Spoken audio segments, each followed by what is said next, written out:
Good evening students. सो आज की हमारी नेक्स्ट वीडियो है सेम माइक्रोमैग्नेटिक्स, बट हमारा नेक्स्ट टॉपिक है। हमारा फर्स्ट टॉपिक था इक्विवेलेंट डायमीटर, उससे पहले था इंट्रोडक्शन का लेआउट। अब हमारे पास है next topic method to determine the particle size. याद होगा आपको, मैंने बताए थे आपको दो तरीके के मैथड्स होते हैं।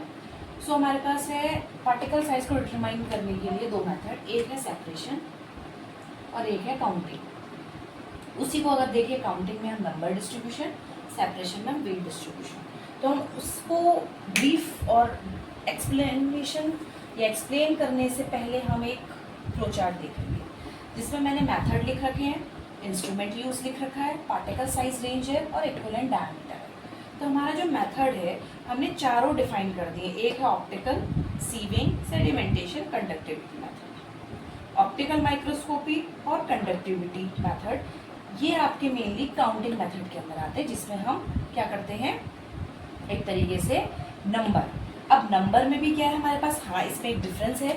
काउंटिंग में आते तो है हमारे पास ऑप्टिकल और कंडक्टिविटी मेथड, बट ऑप्टिकल में तो हम माइक्रोस्कोपी में क्या करते हैं, पार्टिकल्स गिनते हैं, number of particles. But conductivity भी काउंटिंग का पार्ट है, लेकिन इसमें हम क्या करते हैं, वॉल्यूम। ये किसके लिए यूज होता है, वॉल्यूम को मेजरमेंट करने। सीविंग और सेडिमेंटेशन सेपरेशन का पार्ट है, जिसको हम कहते हैं वेट।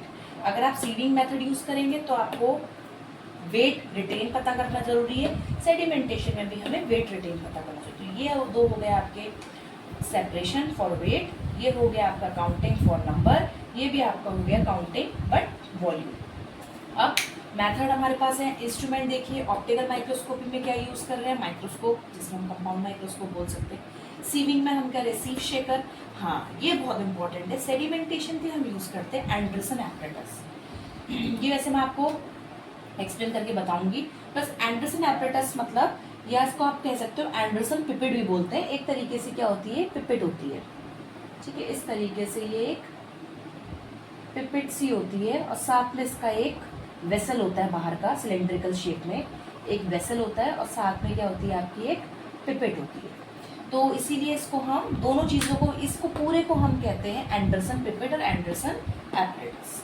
लास्ट कंडक्टिविटी मेथड, जिसमें वॉल्यूम की बात करते हैं, वहां पर कौन सा एपरेटस होता है, कॉल्टर काउंटर एपरेटस।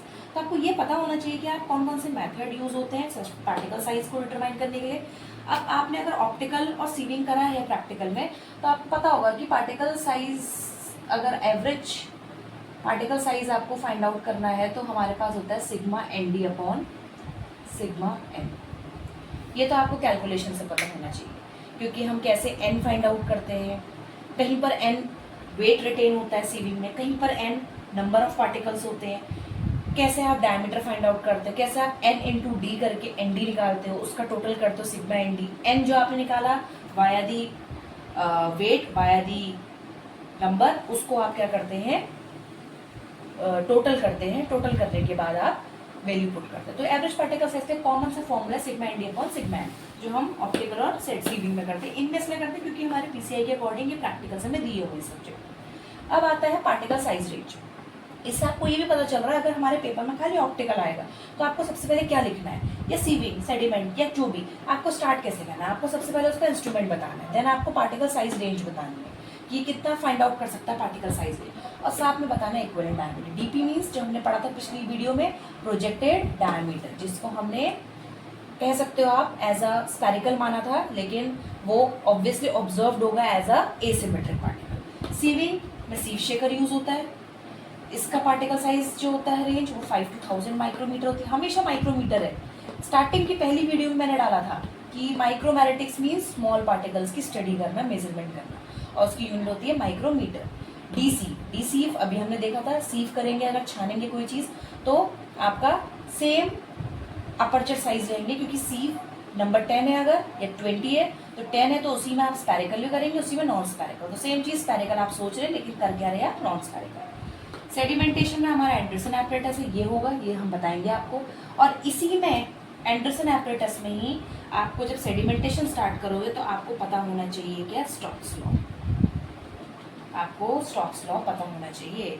जब हम यूनिट 3 पढ़ेंगे सस्पेंशन इमल्शन, तो सस्पेंशन में भी हमने सेडिमेंटेशन बताया है। फर्स्ट यूनिट पढ़ेंगे, उसमें भी हमारे पास एक प्रॉपर्टी होती है काइनेटिक प्रॉपर्टी, वहां भी सेडिमेंट पढ़ेंगे।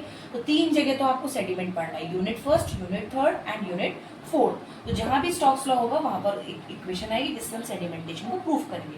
बट इसमें क्या है कि हमें स्टोक्स लॉ से सेडिमेंटेशन प्रूफ करना है, साथ में हमें पार्टिकल साइज फाइंड आउट करना है एंडरसन एपरेटस से, जो ये होती है। इसका पार्टिकल साइज रेंज 1 से 300 माइक्रोमीटर है। इसमें क्या लगेगा, डी स्टॉक। स्टॉक हमने पढ़ा भी कि हम अगर कोई पार्टिकल्स को अगर हम कहीं ट्रांसफर कर रहे हैं तो वो सेडिमेंट होगा, तो सेम रेट से होगा। जो स्पैरिकल होगा, स्पैरिकल हम सोचेंगे लेकिन होगा क्या, नॉन स्पैरिकल। पर अगर दोनों को हम लेंगे तो वो सेम रेट के साथ ही क्या होगा, आपका ट्रांसफर होगा या सेडिमेंट होगा। लास्ट होता है कॉल्टर काउंटर या कंडक्टिविटी, जिसके अंदर आपके पास एपरेटस कॉल्टर काउंटर एपरेटस। इसका होता है 0.5 to 300 माइक्रोमीटर, और ये कहता है इक्विवेलेंट डायमीटर कितना आपका, DV. DV means volume diameter. जब हमने पढ़ा था ना सरफेस वॉल्यूम, तो हमारा वॉल्यूम किसके लिए यूज होता है, कंडक्टिविटी के लिए। स्टॉक यूज होता है सेडिमेंटेशन के लिए, सीव यूज होता है सीविंग के लिए, और प्रोजेक्टेड यूज होता है आपका ऑप्टिकल माइक्रोस्कोपी के लिए। कभी कभार ऑप्टिकल माइक्रोस्कोपी में कहते हैं फैरेट और मार्टिन भी आ जाते हैं, तीनों। आपका डीपी भी आता है, प्रोजेक्टेड, फैरेट भी आता है और मार्टिन भी आता है। तो आप कह सकते हो तीनों भी लिख सकते हो, एक भी। तो आपको जब आप इसको एक्सप्लेन करेंगे तो आपको लिखना ऐसी है, ये then particle size, then equivalent है। फिर आपको पूरा बताना है ऑप्टिकल का प्रोसीजर, सीविंग का प्रोसीजर, एंडरसन एपरेटस का प्रोसीजर और कॉल्टर काउंटर एपरेटस का प्रोसीजर या कंडक्टिविटी मेथड का प्रोसीजर। तो ये आप याद कर लीजिए, ये हमेशा पेपर में आएगा, या तो सिंगल सिंगल नेम से आएगा, और ये हमेशा आता है एंडरसन और कॉल्टर काउंटर। ज्यादा चांसेस एंडरसन के, कॉल्टर काउंटर कभी कभी पूछता है, लेकिन एंडरसन एपरेटस हमेशा आएगा। और मेथड्स को डिटरमाइन करने के लिए पार्टिकल साइज का काउंटिंग मेथड भी पूछा जाता है। तो काउंटिंग जब भी पूछे तो क्या लिखेंगे, ऑप्टिकल और कंडक्टिविटी। सेपरेशन पूछेगा तो सीविंग और सेडिमेंटेशन, ठीक है।